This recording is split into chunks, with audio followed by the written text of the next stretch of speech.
Hello everyone, it's time to finally build our first Dino project. It's going to be simple one though. We can build some really nice applications later on in this series. Let's start off with something that I thought would be fun. I have my Dino.js file here and I have my terminal here. Let's go and start coding. Let's create a variable, say where variable height, and let's assign the value 20. And let's have a condition saying if I is less than 15, console the dialog as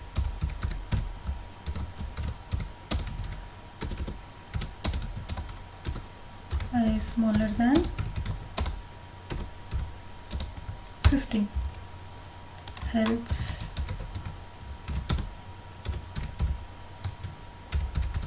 console.log is greater than 15.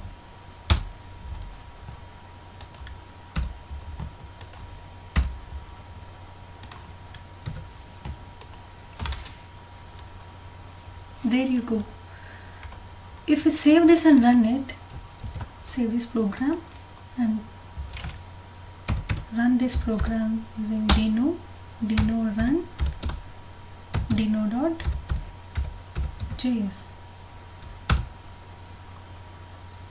Boom, you got the output as I is greater than 15. Until now, this is just in JavaScript code, right? I can copy this code and run it in on the browser.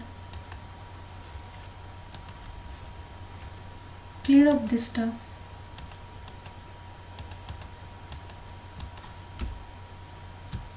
Paste a code and say hit enter, and you see I is greater than 15. Nothing changes. This code runs. But remember, with Dino, we get a few extra benefits because it's a runtime. We get some little tools on top of that. Kind of like on the browser, we have the window object. The window object allows us to have lots of little tools that we can use for the browser.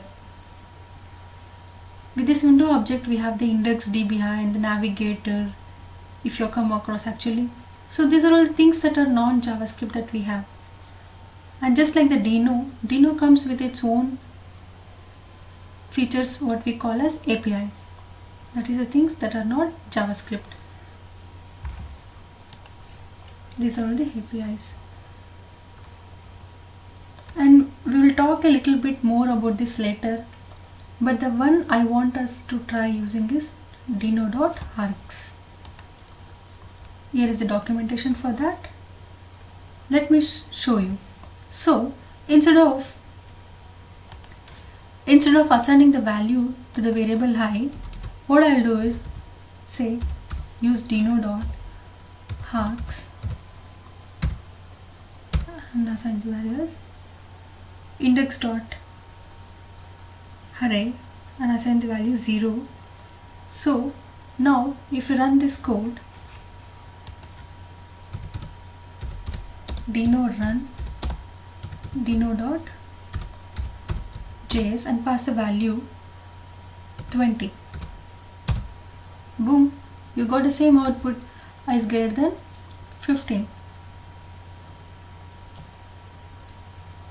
Now one thing,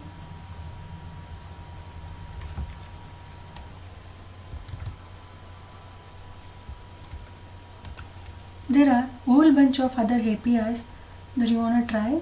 We'll discuss about all these APIs in the future. And this Dino package does a few other things. We'll be discussing about this later in the future course.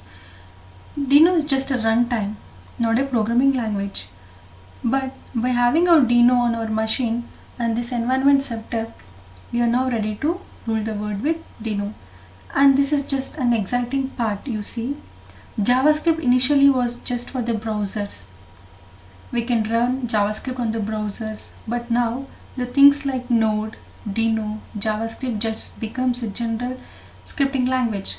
This means we can do a whole lot of other things, not just within the browser. It's not just about websites. If I want to do, I could read the files on my computer. I can run web servers with Dino, just like all other languages, programming languages like Python, Ruby, C++. As long as I have this runtime with me, you know, Dino runtime with me,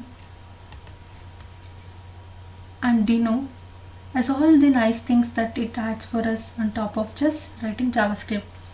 And those are the things that we are gonna explore throughout this course all the way until we get build a real life application. It's going to be nice fun, we are just scratching the surface.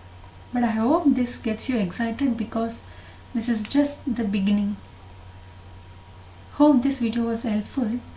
I'll see you in the next one. If you have any problems or if you're stuck in between, please do not hesitate to post your comments in the comment section below. I'll help you out to resolve the conflicts that you face. Thank you guys. Please do like and share my channel. See you in the next video.